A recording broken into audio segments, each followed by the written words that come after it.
Welcome, and thank you for joining us for today's DealerOn webinar, How to Sell Cars and Advertise on Facebook Like a Boss 2.0. My name is Eliana Raggio, and I'll be your moderator today. And today's webinar is being presented by DealerOn. For anyone who isn't familiar with DealerOn, we're an award-winning website development company and digital agency, best known for our amazing SEO, the best customer service, and the highest converting website designs in the industry, including the award-winning Chameleon responsive website platform. We got back from NADA, where we were awarded the Driving Sales Dealer Satisfaction Award for top-rated websites for an unprecedented 6th year in a row. We also took home the AWA Award for Best Websites, plus FCA announced that we are now an approved vendor. It has been a heck of a 2017. We're still the only company in the industry that offers a money-back lead guarantee program. Do you want to know more? Yeah, you do. You can check us out at DealerOn.com. DealerOn is headed to Tampa in just a few weeks for the upcoming Digital Dealer Convention, April 11th through the 13th, and we're bringing some serious heat. First, we're giving away $50 for pre-scheduling a demo at the show. That's not all. Sean Rains and Greg Gifford will be there too, giving in-depth presentations to rock your world. And if you stop by booth 411, Greg is going to hand you a copy of the new book he wrote on local SEO. It's over 60 pages, and I'm not going to lie, it's awesome. Remember, booth 411, I'll be there, and I hope to see you there. We have a great show in store for you today. We're very pleased to have Gabrielle Garrison as our presenter today. Gabrielle Garrison is on Facebook's Partner Manager team, where she makes sure clients are thriving at the forefront of the quickly growing and changing digital landscape on Facebook.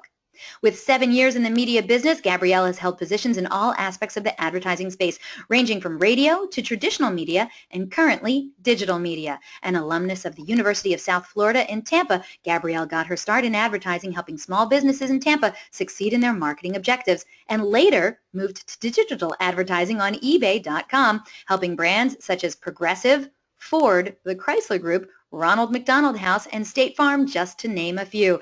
Currently living in Austin, Texas, Gabrielle can be found and reached on LinkedIn at linkedin.com/in/Gabrielle Garrison. You're definitely going to want to check her out. Hey, also, Gabrielle is going to be presenting at the upcoming Digital Dealer Convention in Tampa. Facebook will be there presenting the breakout sessions on Wednesday, April 12th at 2:30 p.m. in room 20. And Gabrielle is going to be discussing in detail all Facebook ad products and targeting solutions designed to help you reach shoppers at any stage in the car buying life cycle. If you haven't registered for the Digital Dealer Conference yet and you're interested in going, let me tell you, they're coming at you with a promo code. That's right, DD22 Facebook, and gets you $200 off your registration. So come on, let's go to DealerOn. It's going to be in Tampa at Digital Dealer. All right. During the presentation, if you have any questions, please use the question feature located on the corner of your screen to submit them. At the end of the presentation, we'll answer those questions of general interest. If we're unable to get to your question live, we're going to respond by email later today. Don't forget, a link to download a copy of this webinar recording will be emailed to you later today for your reference. Feel free to share it with your friends and colleagues. And guess what? Our good friends at Facebook, they're giving away some amazing prizes on today's webinar. 2 lucky attendees are going to win a Facebook swag bag filled with all kinds of Facebook awesomeness. I am so jealous. Seriously, people, you have to be on the live broadcast to win it, though, so stay tuned, and who knows, you might be one of the people walking away with this super cool prize today. Also, at the conclusion of this webinar, you're going to get a short survey, so fill it out because we're always looking for quality feedback from our audience, and we want to hear what you have to say. And hey, do you tweet much? You know what? We hope you do. We'd love to see what you have to say about today's presentation. So you can tag us in it. You can use hashtag DealerOnWebby. I'm at Eliana Raggio. You can also hit up Gabrielle Garrison on LinkedIn at linkedin.com/in/Gabrielle Garrison. We look forward to seeing what you're saying. All right, everyone, let's get started. Let's learn how to sell cars and advertise on Facebook like a boss 2.0. Gabrielle Garrison. It has been a long 3.5 months since I've had you on my show, and I'm so happy you came back to share some more Facebook awesomeness. Thank you so much for being here. My pleasure. I absolutely love these webinars. I love the attendees. So thank you so much for having me back. Today I'm going to talk to you a little more. We're going to take it up a notch and do a 2.0 of what we discussed in December. So not going over the same things. Some things, as Eliana said, might be a little advanced. So make sure you check out the first one after this if you need to. Some of the things that we're going to go over, I want to tell you guys about what's new and what's hot and how you need to get on board right now. Some of the popular things that are happening I'm very excited to show you about. And then also some trends for 2017. We definitely need to get ahead of them. We need to start right now, so I'm going to tell you a little more about those. And then there's more to your campaign than just running ads. I talked a lot about the ads and the journey in my last webinar, but this time I need you guys to think a little further and think about measurement. So we're going to talk about measurement and some of the key tools that can help you with your measurement piece of your campaigns. And then, of course, that giveaway is going to happen, and then we're going to leave a lot of time for a questions and answer session. So let's get started. Of course, I'm going to start all my webinars with the same thing, and that is mobile. You know, it took, when we're reaching people in the advertising space, it takes some time on devices to reach those people. Radio, it took 38 years to reach 50 million people. TV, it took 13 years to reach 50 million people, grew very quickly, but mobile is outpacing every platform, every device. It took 10 years for mobile to reach 2 billion people because people are adapting and learning the ways to receive and send information. It's becoming a lot easier. And mobile is accelerating this change. You know, people spend 3+ hours a day on their mobile device. And right now there's 7.9 billion mobile devices and connections in the world. That's more than the amount of people that are in the world. And they say by next year, 2018, there's going to be, each person's going to have at least 3 mobile devices. Like, think about that. Think about people are going to have 3 either cell phones or tablets that they're going to be connecting with on different platforms, on different devices. So it's important that we keep up with this change, we keep up with the people, because mobile is not just a device anymore. It's a consumer behavior. You know, just a few years ago, the yellow taxi was something guaranteed to never be challenged. But now Uber is the world's biggest taxi company. You know, we get an Uber, track a ride, and pay our driver all through our phone. You know, mobile is how we book a room anywhere in the world now with just a few clicks, thanks to companies like Airbnb, which is now the world's largest accommodation provider. And, you know, just a few years ago, the physical store was a place where consumers discovered, researched, and purchased products. But now, thanks to companies like Amazon, we buy things whenever and wherever we like. You know, with mobile, consumers demand useful and relevant, helpful information, you know, whenever and wherever they need it. And, you know, as consumers ourselves, we can empathize with that. But, you know, as marketers, like, how do we deliver? You know, we're trying to sell cars and get them off lots. That's a offline action. It's not an online action. So how do we reach these new customers to grow our business? Well, we got to think like they do and research. You know, millennials, that is a key trend for 2017. Millennials are coming in full force, and they're going to be a target that you really want to take advantage of. And among, you know, 18 to 34-year-olds right now, 80% of time spent on smartphones is in apps. So you want to make sure that you're in the space that they're discovering a lot of their information. And women in their 20s, 78% of them shop on mobile. They do a lot of their shopping on mobile devices, which is a little bit different than what we're used to seeing.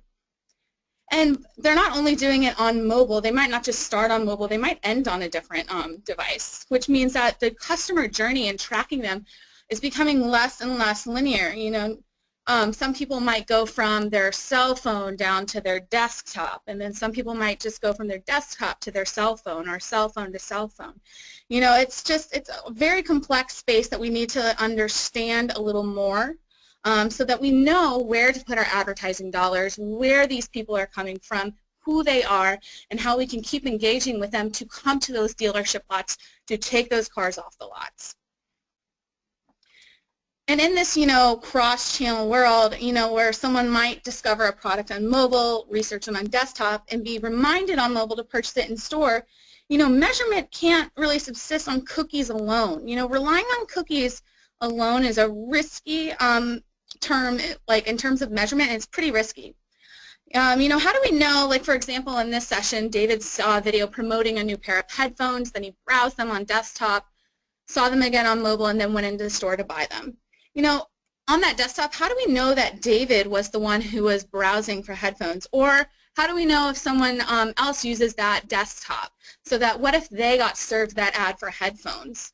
You know, cookies might say we reached your audience based on the cookie tracking, but do we really know that that was David?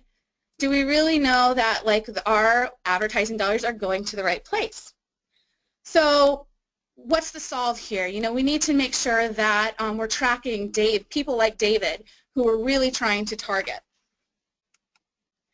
You know, this new mobile world and the way that they're interchanging information, researching and buying things, it demands a new approach, which is people-based marketing. You know, for so long, many marketers have had to settle for false proxies like likes and clicks, but we're really happy to share that those days are over. You know, we're talking about people-based measurement. Since people are who they are on Facebook, we can track their behavior across devices. People-based marketing, you know, allows advertisers to learn from real humans about an audience's behaviors and reactions to brands and products. And we need new sets of tools, a new body of research, and we need it quickly. You know, consumers aren't waiting for us. We need to catch up to them. We need to catch up to the world of mobile. We can't sit back anymore. We need to move fast. So when you're thinking about Facebook and mobile, we do have those people that you can follow. Because they are logged in, we're able to track their days. You know, someone specifically, like if you're looking at someone's day throughout the entire day, not just on Facebook, you know, they might get up and check their phone. They might eat breakfast, check Facebook, check Instagram, you know, all the way through this kind of behavior ends till they go to bed. They literally are not without their phones. Maybe taking a shower is the one exception to the rule, but they're always with their phone. I mean, really, I think about myself. I'm going to have to call foul on that. I know for a fact. I know people who take showers with their phone. All right, go ahead. Well, then you're devoted individuals. And no, not me, not me. But I do go to the bathroom with my phone, and I probably shouldn't have just said that live. All right, go ahead. That's okay. I'll be there with you. I do it too. Okay, good. So, but yeah, but people check their phones 150 times a day. That's a lot. And just if you're looking at Facebook alone, they check their phone about 15 to 20 times a day on average.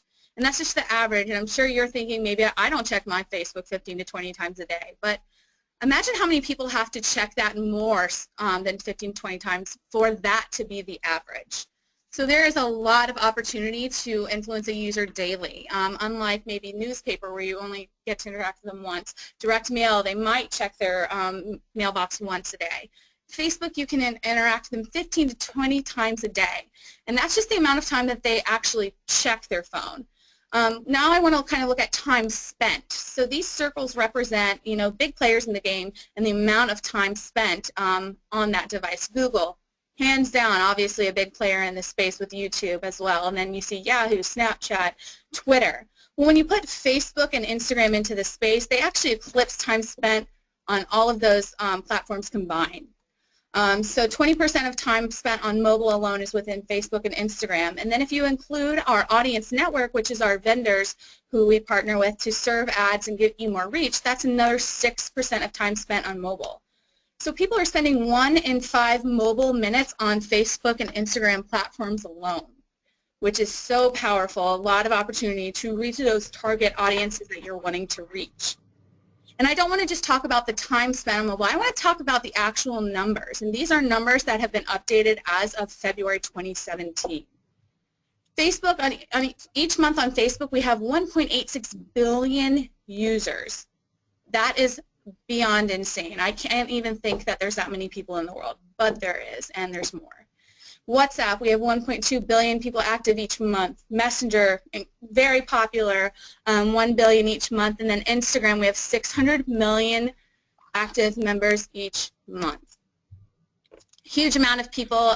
What I want you to remember here is that these numbers represent people who spend a lot of time on platforms. So it's important that when you're thinking of people-based marketing, you want to market to these numbers, these people.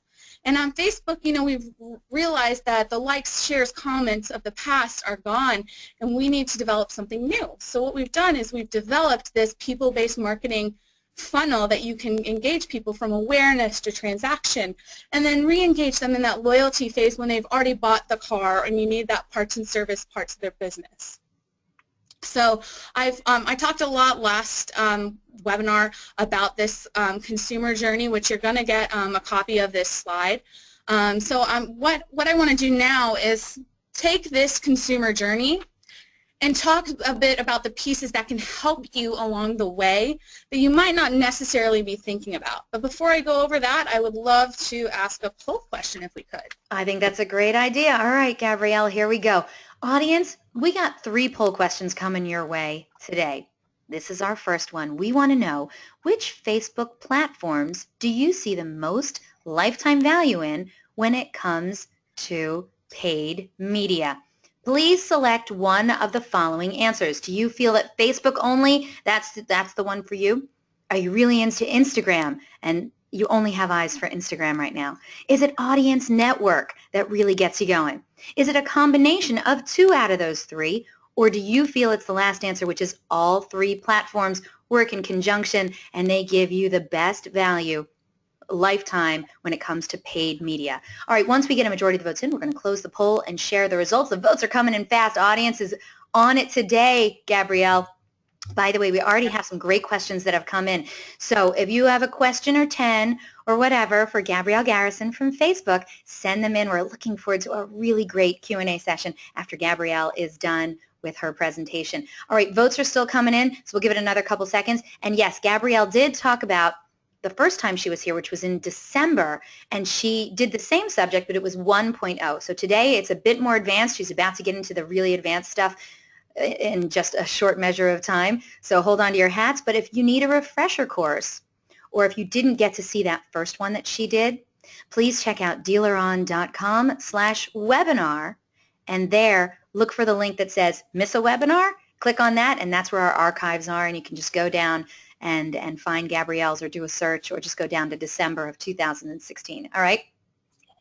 All right, everyone. Gabrielle, are you ready for this? Wait till you see the answers to this. I'm ready. All right, here we go. All right, almost everyone has voted, so thank you so much, everyone, for taking part in our poll question today. We have 2 more coming at you in a little bit, but for right now, let's check this out. Which Facebook platforms do you see the most lifetime value in when it comes to paid media?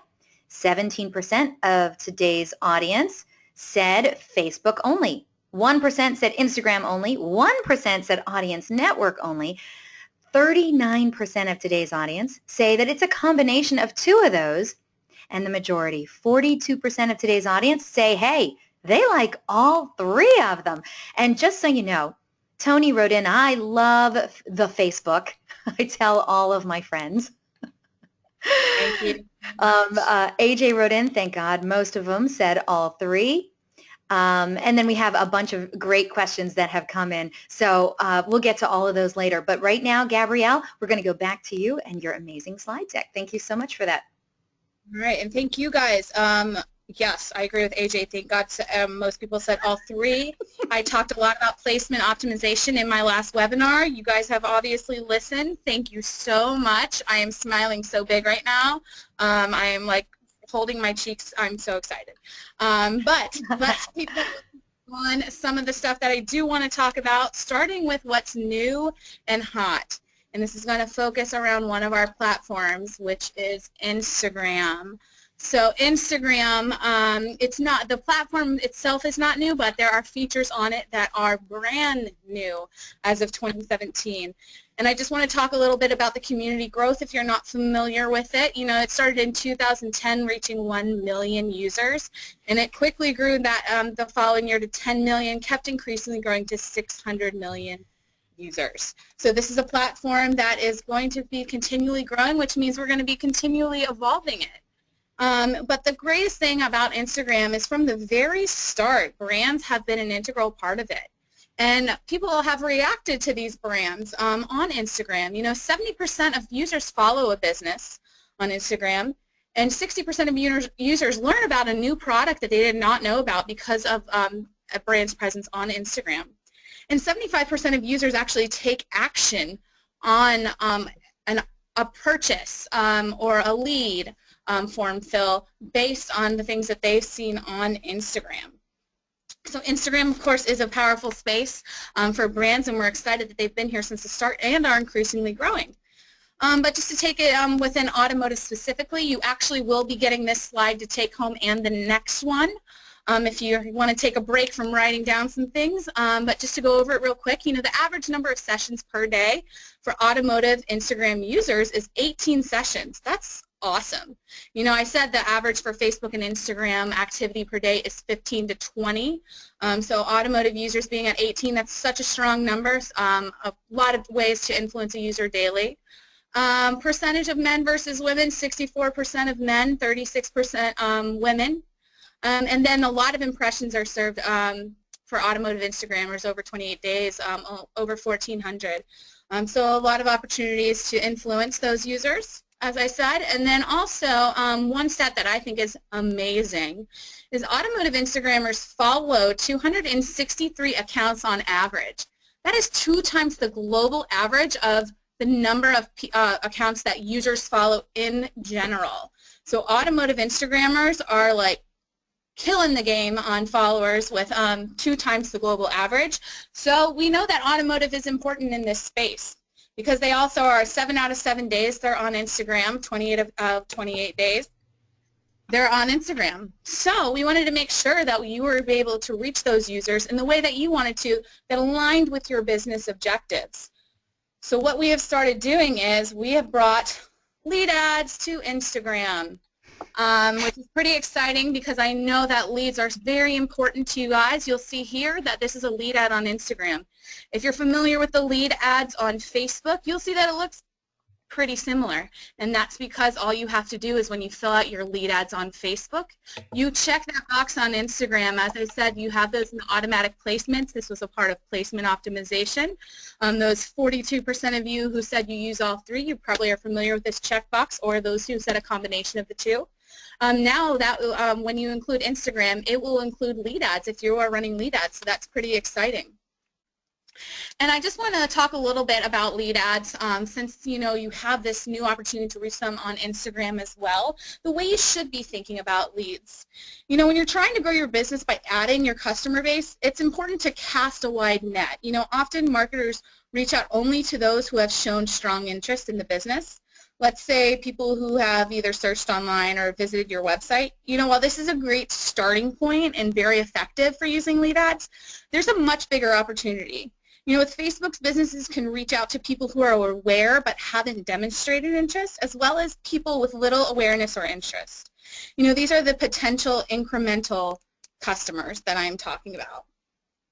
In addition to collecting customer information, a lead ad campaign can also drive and track conversions with the Facebook pixel, which I will be talking about a little later. And while we're effectively trying to drive a conversion, we're also trying to get valuable intent signals that can be used for your other campaigns, and lead ads can help you with that. And then the great thing about lead ads is that you can see them in real time as soon as they submit, and there's different ways that you can do this, and then you can follow up quickly based on their inquiry. I know with you guys with sales, it's important to get those leads as soon as they come in so you can quickly interact with them and get them into your lot and try to get those monthly numbers that you need. So there's different ways that you can do this on Facebook.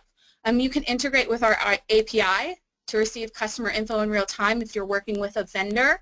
Maybe this is the way that they do that. I would probably ask them the way that they gather their leads. Or you can work with an integrated CRM provider to receive the info in real time so that they can pump it straight to your CRM or BDC. Or you can just go into Facebook Ads Manager and download the customer files from your page and then take it from there. So there's different ways that you can receive that information at the time that you need it. And I think these lead ads solve 3 challenges for lead generation. So mobile forms are crazy hard, right? You try to fill them out. I say that I fat finger everything, and I never spell anything right, so I always have to double check things that I spell. Did you just say you fat finger everything? I do. I really do. I press 2 buttons at a time. I get super frustrated. So what we've done with Facebook with this Instagram ads, we do the same thing. We take that consumer info and we put it straight into the lead form, so it's already pre-populated. They have the option to change it if they want, but if they don't, it's there. They can fill it out, and then they're good to go. And because of this, it's improved the quality of the contact information because things aren't misspelled and the user might not know it. the information is correct as is because we take it from the information they provide when they sign up on Facebook. And you're able to reach the right customers. You're able to with our targeting and optimization tactics, you're able to reach those in-market auto consumers. Or if you're trying to reach people who look just like the customers that have already bought cars, you're able to create lookalike audiences and target those as well. And then the integrations with, a CRM or our API provide different ways for you to receive the information so that you're not relying solely on a platform to send it to you themselves. You can do it on your own time. So definitely take advantage of lead ads on Instagram if you haven't already, or if you haven't tried lead ads at all on Facebook or Instagram, I encourage you to try them out. There will be a link in suggested resources on how to get started, so just check that out and then try them across both, and then reach out to me on LinkedIn if you're seeing some success. I'd love to hear about it. So the next product on Instagram that I want to talk about came out late last year. You're probably familiar with it, but I will let the slide do the talking for this one.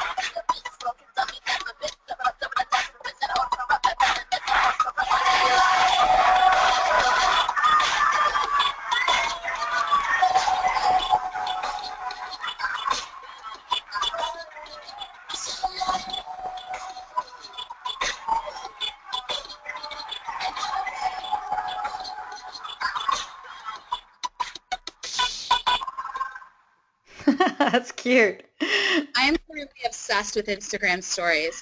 I don't take friend requests on Facebook, but I do on Instagram. If you search me, Gabrielle.m as in Mary.Garrison, you will see that I use Instagram stories a lot. You'll actually see the Blink-182 concert I went to last night on Instagram stories. Instagram stories, it came out late last year, but it's increasingly popular and it keeps growing. Right now, Instagram stories has 150 million users every single day. And it's growing. It continues to grow. We don't know what the growth is going to look like, but to already see 150 million in such a short time of its birth, that's phenomenal. A great way to reach out to people. And, here are some of the ways that you can use Instagram stories. Photo, video, slow-mo, you can use filters, you can even go live. So these are some ways that some people are using them.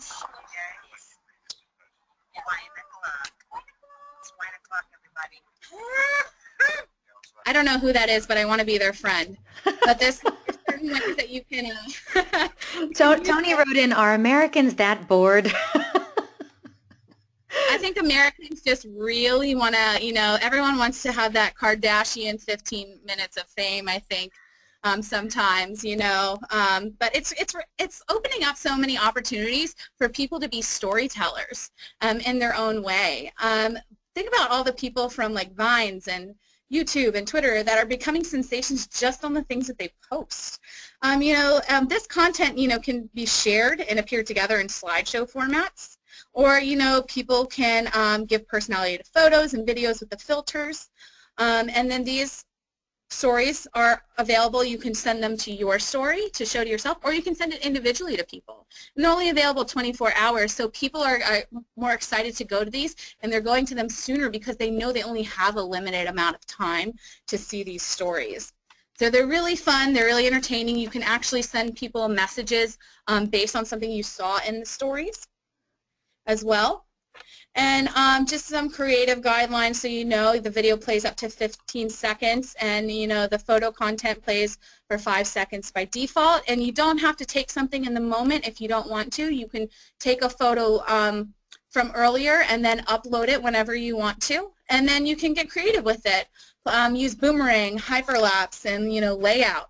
And it's not just individual people using those things, it's brands as well.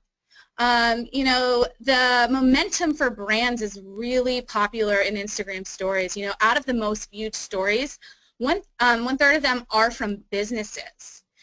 And businesses are doing like very creative things that you'll see. The Gushers one in the middle, I think, is pretty hilarious. And people are just, you know, they're getting creative because they know this is a story space. They need to tell a story. They need to find ways to interact with these consumers in ways that they haven't in other platforms.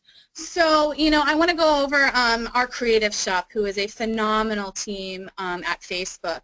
You know, they took a look at ways how businesses are using this platform, and they put together a video of how brands are using stories organically right now that I'll show you.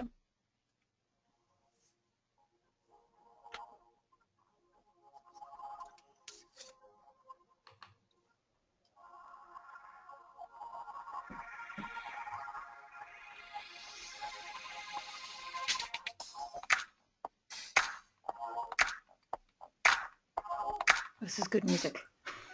Love it.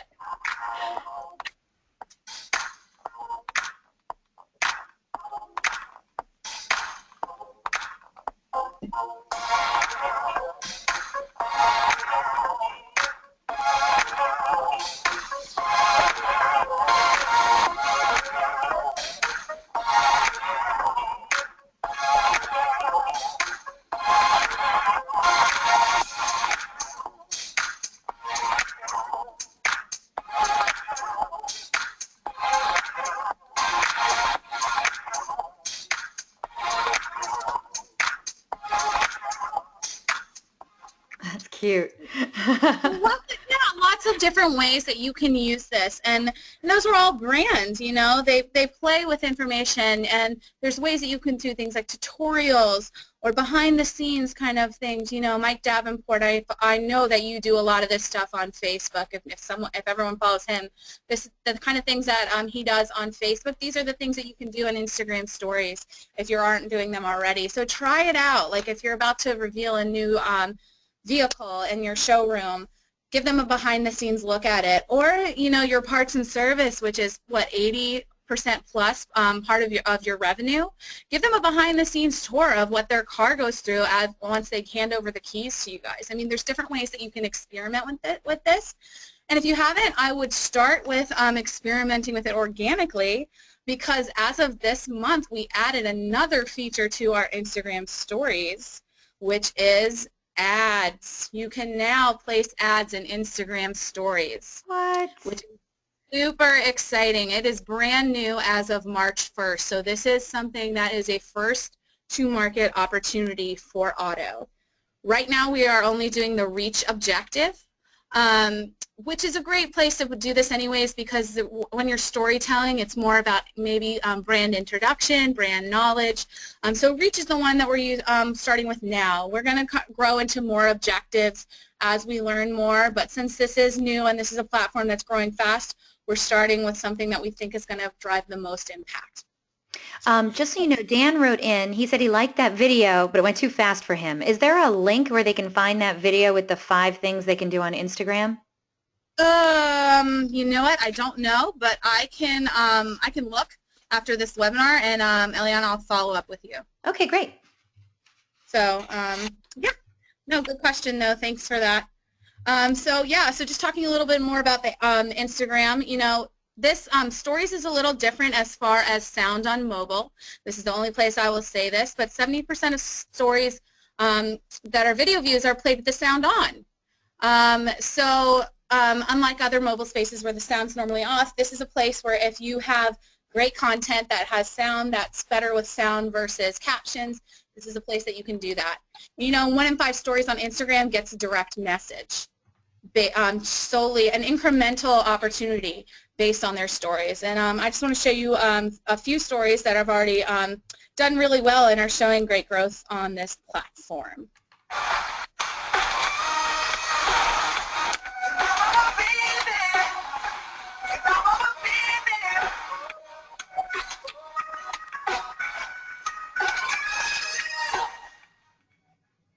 I mean, come on, it had a man bun in it, of course. So. Yeah, right? Right? Here's another one, too, you might be familiar with based on the socks.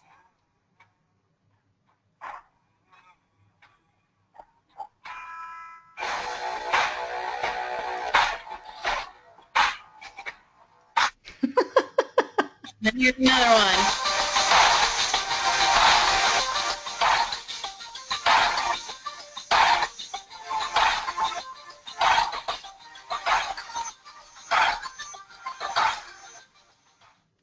You know, so people are getting really creative in this space. I remember when I saw Airbnb had a story, and I didn't even know it was a sponsored story because I was looking at this Instagram stories of my friend, and then it goes to Paris, and I'm like, my friend went to Paris, and she did not tell me that, what? And then I was like, oh, wait. And then I was like, this is Airbnb. So it's an experience that is very native, and you don't even really know that you're watching a sponsored message. Just showing on the next slide, you know, the specs, they're the exact same as the organic stories. One you might be familiar with, Buick, they got creative with theirs, used boomerang, used some hashtags in there, and, you know, just reaching the users the way that people are, like their friends are using stories. You know, I mean, this is a big brand. Buick's huge. I mean, you know, using high. No, you're right. No, I'm laughing because William wrote in. He says, "I just want to live a life like the people I follow on Instagram. Do these people ever work?" The videos always look so fun. Even the boomerangs, they always look so fun and alive. And I see it. I mean, you know, you just want to be in there. Hey, you know, creativity is what you make it. So, you know, there's ways that you can do this at your car lot, you know, using boomerang to, you know, show like maybe you're starting a car, maybe you're rolling down a window, maybe you're opening up the, you know, the sky roof. There's ways that you can get creative with this. You know, you can use hyperlapse, take a client on a test drive and hold that phone up and do a hyperlapse of the journey and then post that on Instagram. There's definitely ways that you can get creative on the car lot with this. I don't see it as much. I would love to see it more. If you follow me on Instagram, I'll give you a follow back. So hopefully you start using these kind of things because it's not just everyday people that are using, as you saw, it's people like Buick that are seeing it as well. Right. And then the great thing about Instagram stories, if you have a business profile, if you haven't done it yet, you just go to your settings and say switch to a business profile. You're able to get stats on it, such as impressions, you know, and things like that, things that you want to know if people are resonating. And these are things that you can only get with a business profile. So make sure if you are a business. Yep. Go ahead, Eliana. I was going to say, Renee wrote in, she says, I love the fun with these stories on Instagram. It appeals to the human side of social, and it makes brands really stand out. These are going to be very helpful on a dealer level. I'm so excited. But then you have somebody like Dan who writes in and says, okay, but what's some of the ROI on these kind of examples? Can you put an ROI on something like this? You definitely can. You know, I think with our last click attribution kind of world, search a lot of the time gets the credit. And then you don't really know if that user saw your ad. And I'm going to go over some tools that will help you with that. You know, it's a lot of these spaces are branding plays. You know, you want to get into the mind of that user. You want to make sure that when they actually go to search, and you know, the conversion might not happen on Facebook, and that's okay, as long as you know, you're getting what you need in the end. They might go to that search and search for something. They'll be like, you know what, I recognize that dealership's name. I've seen something from them before, and they'll most likely click to you versus the people that don't sound familiar to them. So there's definitely ROI in getting in front of these people ahead of time because you're getting in front of your competition and you're putting a leg up on yourself. So when they go to search, they're familiar with you already. You got to be where they are, and people are on Instagram, definitely. Yeah, you know, and you got it, and people are going to go with what's familiar to them, especially with a purchase like.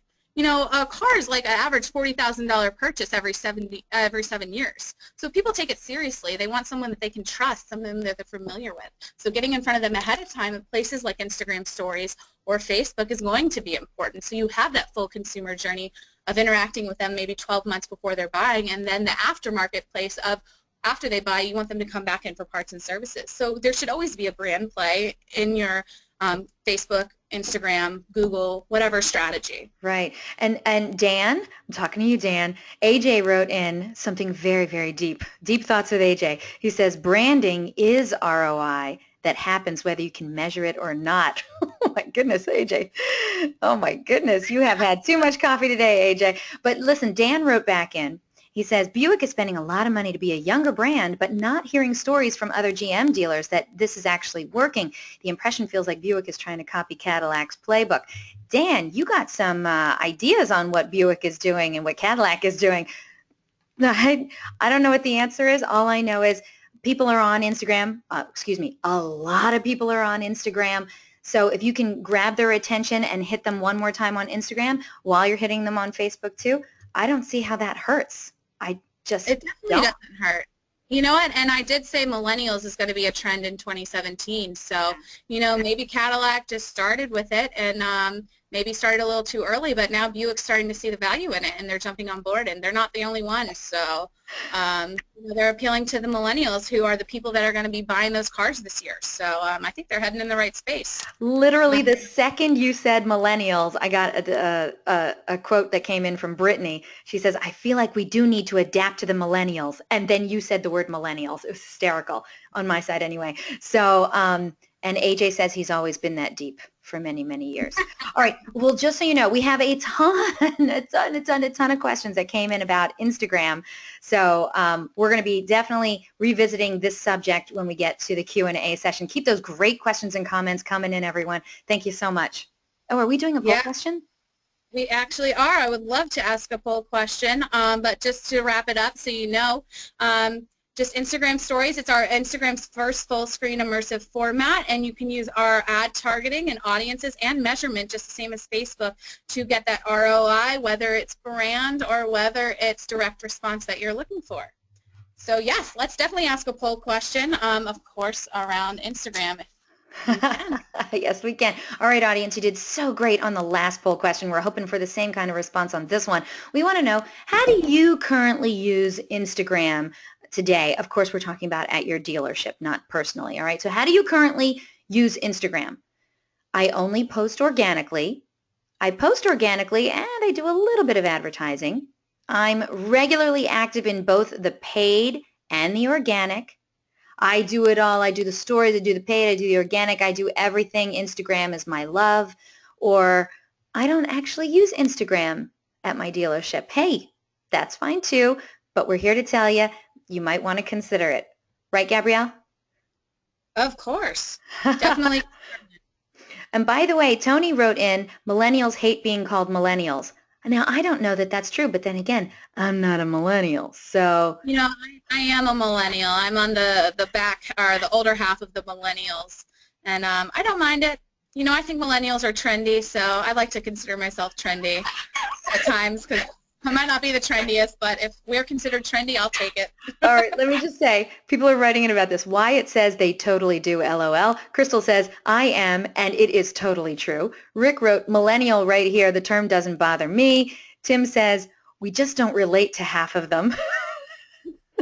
Tony says, go ahead, call one to their face. Call it to my face. I'm not scared. Wyatt says, just like baby boomers, it's just a term. I agree, and I don't think baby boomers had a problem with theirs. So Kat says, I am a millennial, and we do get offended. Ha, ha, ha. I don't, but my boss gets offended. Annie says, I love being a millennial. So lots of different things on here, but apparently millennials, they don't like to be called that. I think what am I? Am I Generation Y? Generation X, Y? I don't know. I guess Tony says, uh-oh, I hit a sore spot. Yes, you did, Tony. Yes, you did.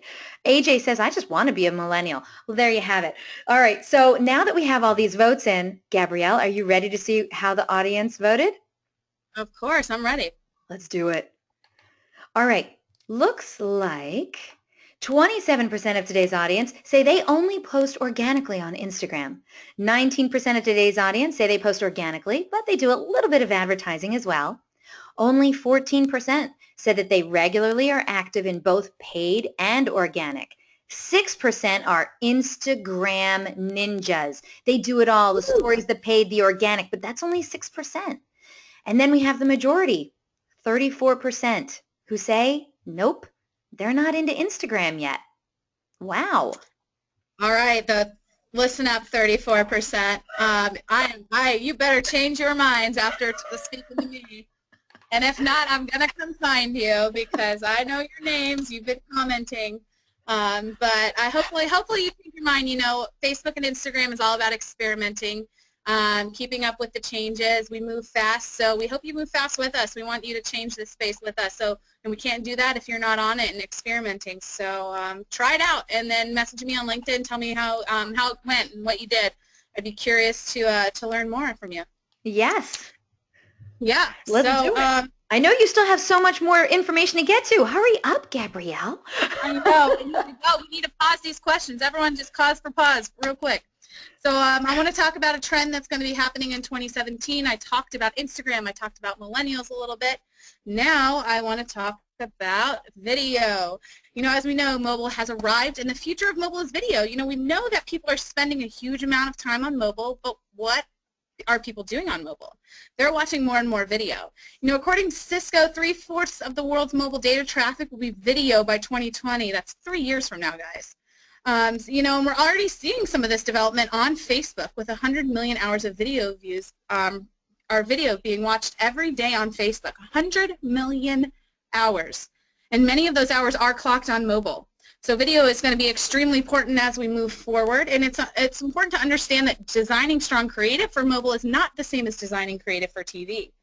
You know, through our research, we found that consumption in mobile feed is frequent, often, and sound-free and fast. I did say, you know, Instagram Stories is 70% uses sound, but that is the exception to the rule. Most people do sound off. You know, in terms of frequency, you know, nearly half of the U.S. adults say that they check their phone more than 30 times a day, with that percentage increasing to 62% for millennials. I use the word again. But stats aside, you know, can you even count how many times a day that you check your phone? You know, and then I said people consuming more content more often on their phones, anytime, anywhere. Mobile feed is often a sound-free environment, meaning many people are watching video with the sound off and prefer having the choice to opt into sound. You know, in fact, our research found that when feed-based mobile video ads play loudly, when people aren't expecting it, 80% react negatively, both towards the platform and the advertiser. And, you know, we know that people consume content faster on mobile. You know, across all demographics, our testing found that people consume content in feed faster than on mobile devices, faster on mobile devices than on desktop computers, 1.7 seconds versus 2.5. You know, we also found that scrolling speed varies by age, with younger people moving more quickly through their feeds. The interesting thing here is that while it may seem to counter to what you would expect, people are not only consuming content quickly, they're also retaining it quickly. You know, according to some independent tests, people recall mobile newsfeed content at a statistically significant rate after only 0.25 seconds of exposure. What that means is that content viewed quickly can still break through and be memorable. You know, and not only are people more attentive to information presented on a smartphone, they tend to feel more positively toward that information as compared to TV. You know, that's because the personal engagement is already there. You know, research suggests that we know that even though dimensionally the mobile screen is smaller, perceptually it's not. So what does that mean in building creative? You know, how do we make a mobile feed or mobile video that stands out within the feed? You know, we found that impressions matter. You know, since the feed-based environment is quick, leading with brand cues and messaging up front can help with an impression. Based on our studies with these videos, we took about 850 and studied them strongly. Only 22% were able to grab attention with the post and initial frame.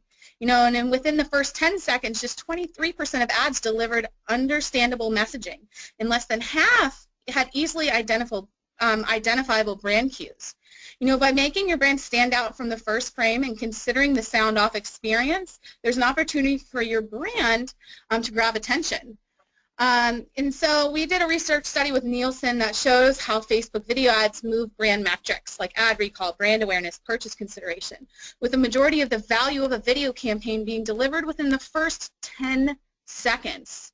And then looking at ad calls specifically, we saw that 47% of value is increased within the first 3 seconds and 74% within the first 10 seconds, which means that small changes have a big impact. You know, 25% of people who watch 10 seconds of video will still be watching at the 30-second mark, and 3 times more people are engaged when the brand and message are presented within the first 10 seconds. So those first 10 seconds are vital. but let's see what you can do as a whole for your video to drive more results. So showcasing your product and service, you want to make sure that the majority of your video showcases what you actually are advertising for. And your conversation, does the video ad contain narration or feature verbal communication to tell a message? You know, is it easy to identify the brand? Is it easy to understand the message without sound? If it isn't, are you using captions? And then is the video informative about the brand or product service? You want to keep these kind of things in mind. You know, so make sure you design for the mobile feed. Make sure you're capturing attention quickly. Use colors, themes, imageries that evoke your brand. Design for no sound, but if you do have sound, make sure you try to have captions to go with it if it's a conversation. You know, frame your visual story. Produce them for a small screen. You know, play with zooms and crops, and then just experiment more. You know, there's no universal solution for building brands or driving actions, so keep experimenting, testing, and iterating to learn what works best for your specific dealership. So now pay attention to this section. This is going to get a little more into the weeds. These are tools that are going to help with your campaign success. So, you know, while e-commerce has been growing rapidly in the past few years, people still make a majority of their purchases in stores, which means influencing store sales still is a primary goal for most marketers, even if they have an e-com business piece to their brand. You know, however, you know, even with all of that stuff purchases happening offline, people are living their lives online. As I talked about mobile a lot, it's become our constant companion. You know, it's the first thing people look at in the morning, last thing at night. So this trend has a significant impact on the consumer journey. You know, offline activities are increasingly influencing offline transactions. And, you know, the majority of the people are using their mobile devices before or during their shopping trips to guide their purchase decisions. You know, and as the impact of online, especially mobile, increases, the dividing line between digital and physical worlds start blurring. You know, therefore, it's more important than ever for businesses to bridge the gap between the digital and physical world. You know, conversions are happening everywhere, on desktop, mobile, in stores. You know, all of these complex cross-device moves from mobile to desktop and vice versa are challenging to measure for marketers. You know, if you imagine that these are your customers, you can see that measuring online conversions does not give you a complete picture of your business. You know, you're missing out on the impacts your ads have had in the physical world. So we have, you know, a strategy, because online conversions are not the only part of the story. You need that offline data. And we can now bridge that gap between offline and online. And that's understanding how we can do that first. You know, we've seen that digital campaigns do drive offline conversions. 95% of incremental sales from campaigns with store call to actions came from in-store, and 38% of incremental sales from campaigns with website call to actions came from in-store. So these online actions, these online outreaches that you're having to your clients, they're influencing their decisions that they make in-store. And, you know, when looking at the metrics that you need to measure, it's changing so much. Like way back in the day in the 1700s, you know, print, they measured subscribers. Billboard measured traffic. You keep moving up all the way to 2010, where CTRs, CPCs, CPAs were important. But now that it's not just cross device, it's cross everything. We need to know how to measure things such as ROI, sales, and brand lift. These are the things that are going to be important as you're measuring moving forward. So how are we trying to tackle that? People-based measurement. People-based measurement. This is one thing you need to remember because it's very important. You want to make sure you focus on your people. You're measuring real outcomes, and you're comparing across channels. These are the things that you need to do, and to do that, you need to know how to get started with measurement with your business, or if you're an agency, asking these questions to your end client. You know, identify their business goals. What are they? What is the brand focused on? You know, evaluate their metrics. What metrics are they currently using? Do they map to the business goals? Shift to people. You know, what does it look like for your business to shift from cookies to people? What tools can you shift from cookies alone to people-based? And then adjust the methods. You know, what methods will achieve your goals? What current measurement methods are you using today? Well, I have two things that will help with that people-based measurement. The first one is the Facebook pixel. Now I'm going to go through this a little quickly because we're running out of time and I want to leave the 30 minutes I have left for Q&A. But the Facebook pixel, you're going to get some links to this. Just some benefits of the Facebook pixel. You can measure conversions. You can optimize for better delivery, and you can build audiences, and you can get insights. And pixel is just a little snippet of code you place on your website to help you measure and optimize. And there's 4 things that you can do to make your pixel work. I am going to give you some links. But just to go through this quickly, if you're not familiar with our Pixel Helper Chrome extension, you want to install it because it helps verify that your pixel is properly placed. You'll see here when you put in your business URL and you see the number 2, that's the pixel icon, that's what it looks like. If you expand it, you'll get a green light to see if it's loaded successfully. If it's not, you'll get a red light, and it will give you some information on what's missing. So this is important that you verify that your pixel is working. Now this is probably one of the most important things I want you to remember about the pixel, that it's not just the view content that is in the regular pixel. You can add what is called standard events to track and measure your conversions. You know, these are specific things that track activity on your website, such as adding to cart or initiating checkout, or if you had someone fill out a lead form such as a parts and service appointment, you can track that via leads or complete registration. These are standard events that we've already created for you. So in addition to your website code and your base code, you can add a standard event into your pixel to track specific actions. And the great thing about this is you can also build and grow audiences off of these. So for example, say you put that you have a form for parts and service appointments. Someone fills it out. On that thank you page, you put that lead standard event. What you can do, that tracks back to your ads manager, builds that audience for you of people who have filled out those forms.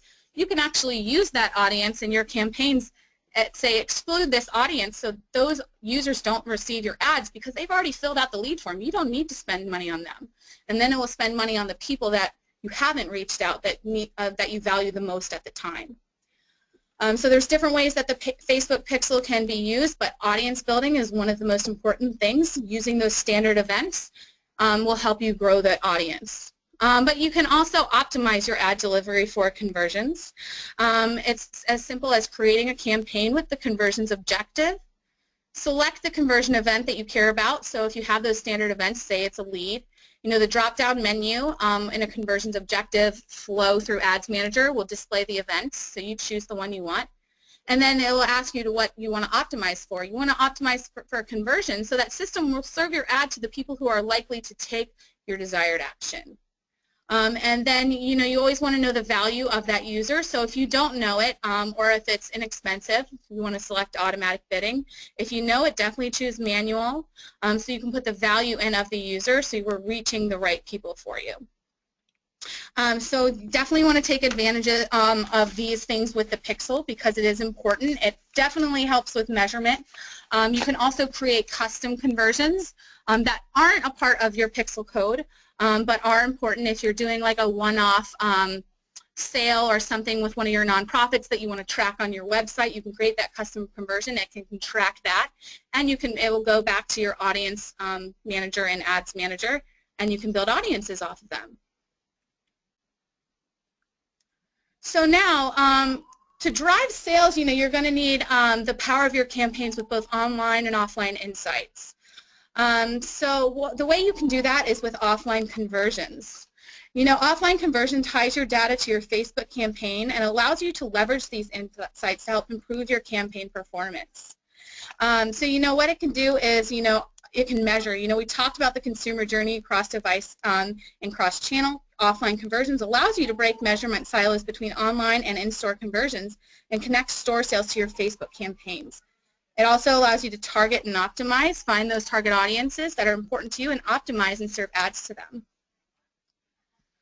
So now you can also match your transactions to your campaigns to determine attribution, to see if people are actually seeing those ads that have made that last touch or last click attribution on search. We take your customer transactions and we take our campaign audiences, your campaign audience, we match them together and we say out of your the sales that you had and your campaign, this many people that bought that car actually saw this campaign. And then within Ads Manager, you're going to see the reporting look like this. It's offline actions. So they're going to give you that number of people who saw that ad and took an action based on what you have seen. Oh my goodness, I am being told that I have to leave the building because what? there's like a fire in my building. Hold on, let me double check to make sure this is real, so and not a test, because I definitely don't want to leave if it's just a test. Hold on one second. I am so sorry. Oh my gosh. All right, audience, you are killing it with the questions. Holy moly, I have so many great questions on here, so we're going to keep our fingers crossed. Yeah, I know, it did sound it was like a fire alarm. I thought it was a car alarm, but she's at the office in she's at the Facebook office in Texas. So AJ says, I knew this info was hot, but didn't know it was this hot. Now that's funny. Oh, it's a real alarm. Okay. All right. Can you unplug and then reconnect downstairs using the hotspot? This webinar. Yeah. Okay. You know what? I'm gonna keep talking as I go along. So stick with me, guys. Well, what are they saying to you? It's a real fire, so I actually have to leave. No way. You got to be kidding me. Okay, yeah, of course this happens to me. So, all right, so I'm going to keep talking, and I apologize if there is a giant alarm noise as I'm walking through, but I'm going to try to do this because I don't want to abandon you guys. Oh my God. Okay. So, all right, so as I was talking about, you can use targeting or you can use actions. Maybe you're tracking things based over the phone, based on in-store sales.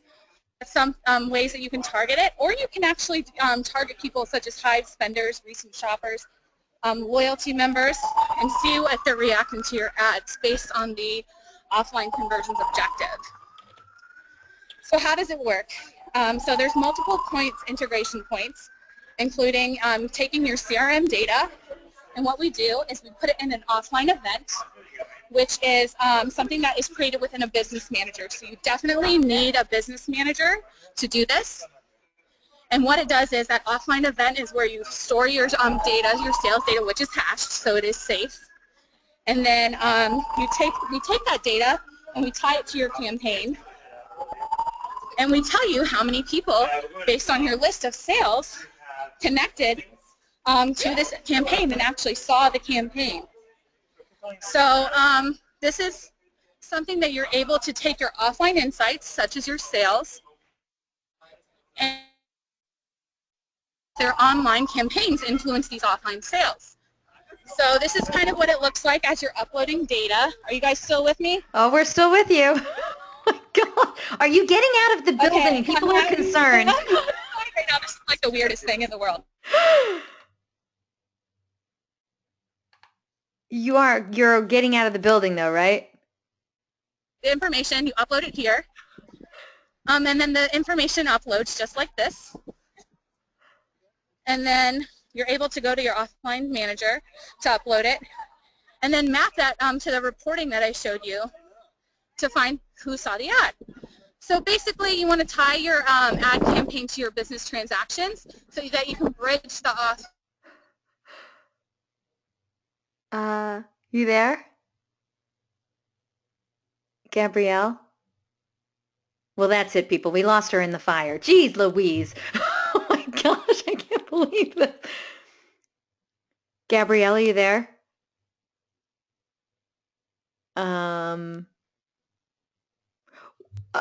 People, we can't say she didn't try, all right? She tried. Oh my goodness, I can't believe this. And we have so many good questions too. Her screen is still showing. Oh boy, oh boy. Oh my gosh, I can't believe this. Yeah, I know. Talk about an unforgettable webinar, huh? All right. Oh my goodness. Hold on one second, everyone. Wow, this is unbelievable. Okay, I'm just gonna freeze this print screen so that I have it. Okay, she hasn't called back in yet, and she hasn't called my cell phone yet. So either she's still talking or she just doesn't know that she's been cut off. But her screen is still showing, so this is very strange. All right, hold on, everyone.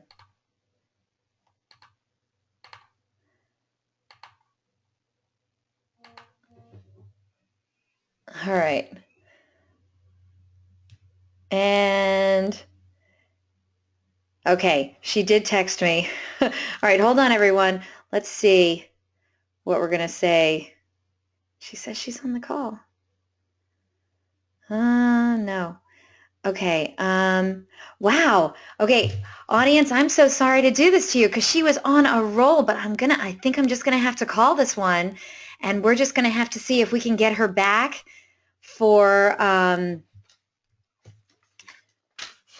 just to answer your questions and finish up. Hold on one second, everyone. I'm gonna call her right now, see if she'll pick up or if she can even hear me. Let's see what happens.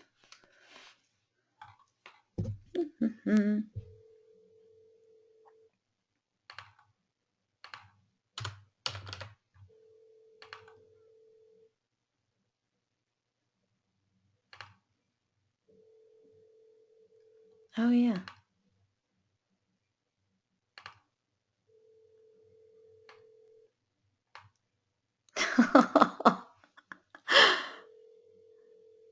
I don't know. She's not picking up. So I don't know. She didn't pick up. All right, audience. I think we've lost her for good, my friends. I'm so, so, so sorry. It was such a good webinar, too. So I'll tell you what. We're going to come up with a plan B and get an update to you. And we already have all of your email addresses. I know we didn't even get a chance to give away the prize or anything. We didn't get to one of your awesome questions. But you know what? I took a screenshot of all the questions that were asked. So no, you can't all get prizes. If you're all getting prizes, I'm getting a prize. This could happen actually though. Hold on. I'm so sorry everyone. And it's such a packed webinar too. Okay, so what we're going to do, yes, we're all concerned about her. I'm sure she made it out of the blaze. She hasn't called me back yet either. So once we come up with a plan B, we will get in touch with everyone by email. I do have this being recorded, so we'll get in touch with everyone by email and see what we can do to reschedule the tail end of this for everyone. Oh, I'm so sorry, everyone. You think we got sabotaged by Twitter, do you? All right. I'm going to have to say goodbye to you because I don't even have the slide deck to move the slides forward and tell you what's coming up. But please check out our sessions at Digital Dealer. I'm going to be there at booth 411. Ah, the irony, 411. And Gabrielle will also be presenting at DealerOn, so you definitely don't want to miss her live. She's as amazing as you could possibly imagine. She is just an incredible person and of course, obviously, as you can tell, an incredible presenter. So thank you so much, everyone, for showing up today, and we are going to get you taken care of as quickly as we can because I certainly didn't want to stop Gabrielle in the middle of her amazing role. It was a great webinar up until the time we had a fire. So what are we going to do? But I'm going to wish you all adieu. Thank you so much, everyone, for checking in with us today. And we'll have a follow-up on this as soon as we can. Yes, we will follow up with everyone as soon as I get a hold of Gabrielle. Everyone say a prayer for everyone over there at the Facebook office in Austin, Texas. And I look forward to seeing you guys very, very soon. Thank you so much, everyone. We'll see you soon. Take care. I know. Because we still have like 100 people that are still on, 100 people that are still there. Guess what? Gabrielle is back. Oh my God. That was terrible. That was terrible. Where are you? I was like, I'm in the Facebook cafe because it's our floor that's closest to the exit, and they told me I can come back in. So I literally ran in and connected to the internet as fast as I could. You have no idea how many. I literally have like hundreds of people left because we all thought you had succumbed to the fire. They're all You like, know, is she okay? Does she have a fire extinguisher? You should see. it's like, out of all the things for this to happen on it happens at this. I'm just like, this is terrible. I already said goodbye to like 2/3, 3/3 of, or like hundreds of people had already left. But you know what? We have people. They're coming back. This is great. Okay. Do you remember what and slide you were on? Yes, and I'll give you guys some extra time if you guys will bear with me. I am so sorry. Let me walk around. Hey, here's our cafeteria, everyone, if anyone's curious. Hey now. That's nice. So, yeah, I'm not going back to the meeting room because then you'll just hear me like huffing and puffing upstairs, and that's not attractive. Oh my God. I even tried calling you. Oh my gosh, this is great. Okay. Yeah, they didn't let me take my phone, so I stole someone else's, and they said, "What's your number? I need someone to call me." Okay, so I'm going to make you presenter. So you just let me know when you get your deck up. Okay. Oh my gosh. What a crazy, crazy day. Holy moly. Yeah.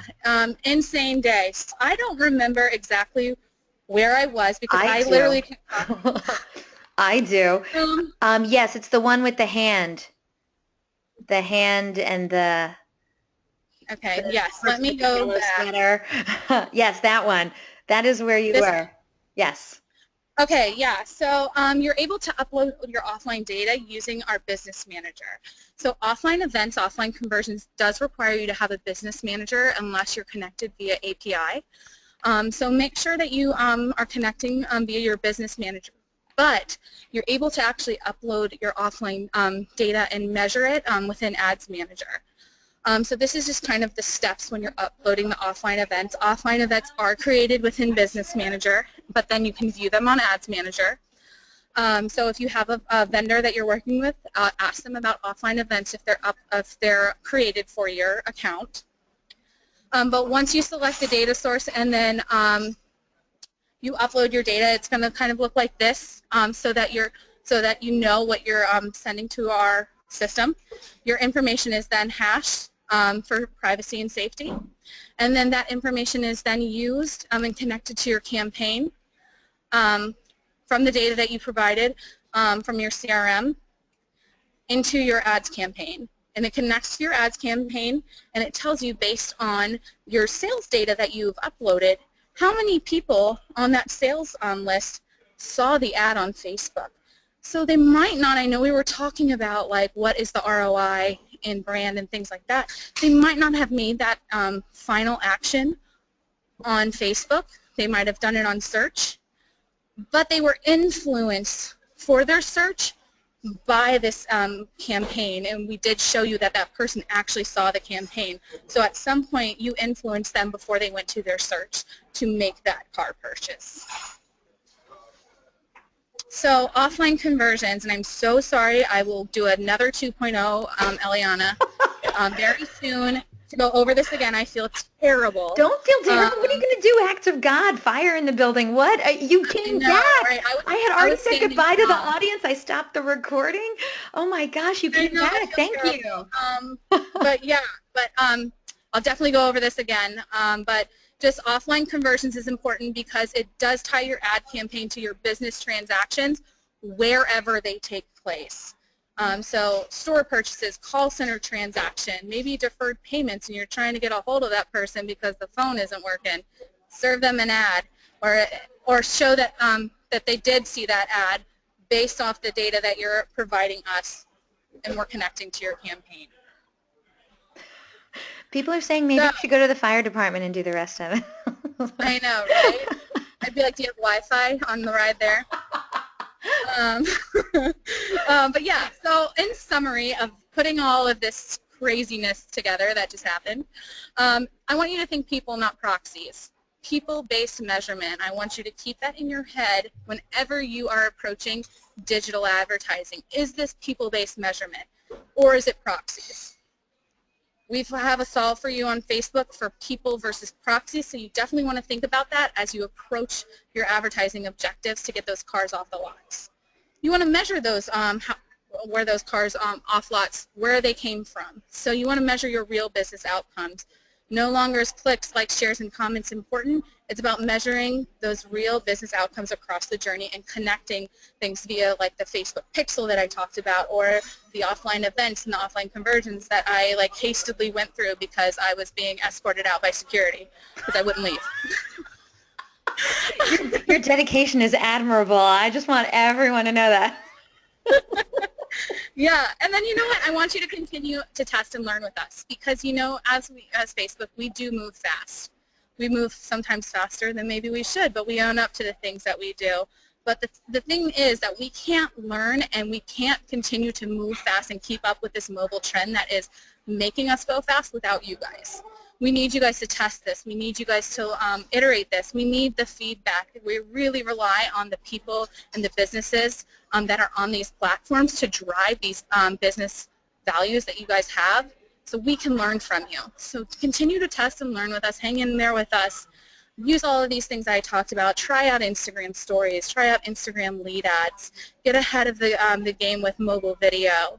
Learn more about your measurement with the Facebook pixel and doing more than just measuring the Facebook pixel view content. Use those standard events.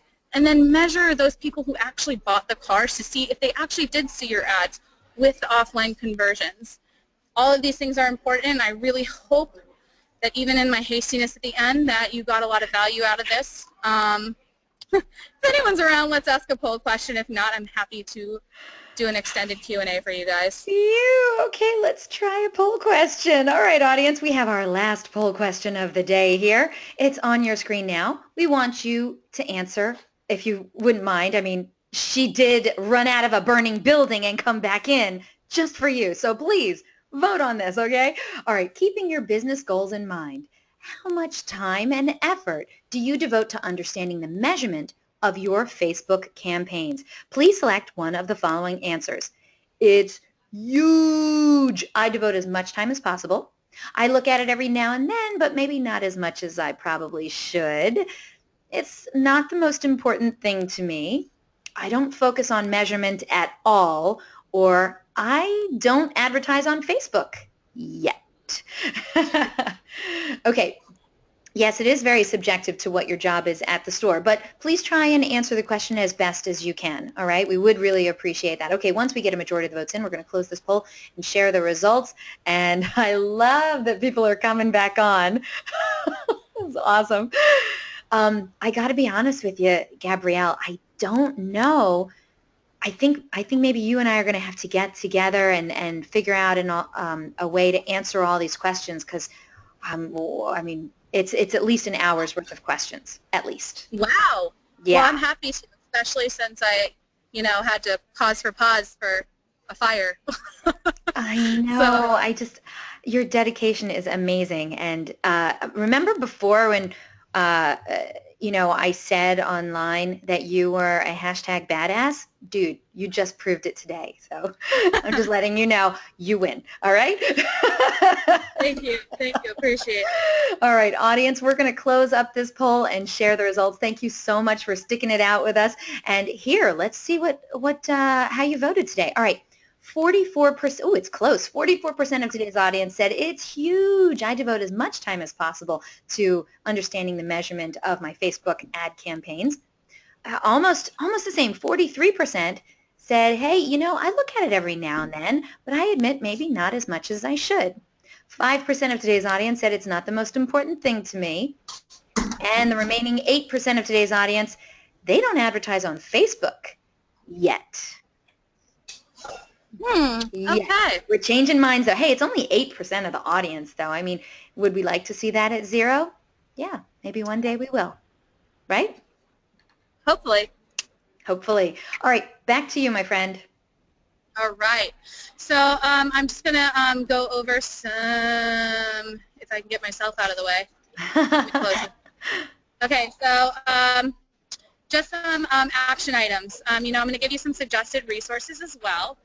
So this is something you're going to be able to take home. All these links are going to help you with the things that I've talked about today. So make sure you check it out in the take-home. And then some action items I just wanted to talk about. Instagram, lead ads, and stories experiment. As I just talked to you guys about, we can't do this without you. We can't move fast. We can't implement things without you guys and your feedback, so make sure you experiment. Measurement, definitely get on board. Talk more with your vendor, if you have a vendor, about the Facebook Pixel and what it's doing for you. If they're tracking those standard events that can go in your website code as well as the Facebook Pixel base code.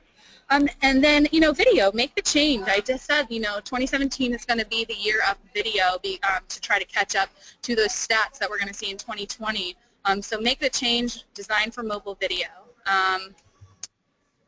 And here I can answer as much Q&A as possible, and then we'll definitely schedule another session for this. I think we're going to have to do something like that. Let's talk offline afterwards. Do you have to leave the building again? Yeah, I'm going to be at my house, so I know that they can't make me leave the building. Right? I'll tell you what. Well, you know what? These people stuck around. I say we give away the prizes, and then we call it a day. What do you say? I thank you for sticking around. I appreciate you guys so much. Thank you for coming back. What are you kidding? Oh my gosh, I must have deleted like 100 different comments from people. Is she okay? Where is she? Is she making s'mores? I mean, all kinds of stuff. So I'll tell you what, audience, for being so good to us, we are going to give away some prizes. Thank you for sticking around for us, okay? It's that time. If you missed it at the beginning of the webinar, I announced that our good friends over at Facebook, they're giving away some amazing prizes today. 2 of you lucky webinar attendees are going to win a Facebook swag bag filled with all kinds of Facebook awesomeness. And yes, I am J.E. Ellis, people. I want this bag, but it's not for me. It's for you. I'm a giver. Technically, Gabrielle's a giver. All right, get ready. Get to your keyboards. First person to write in the correct response is going to be winning this awesome prize today.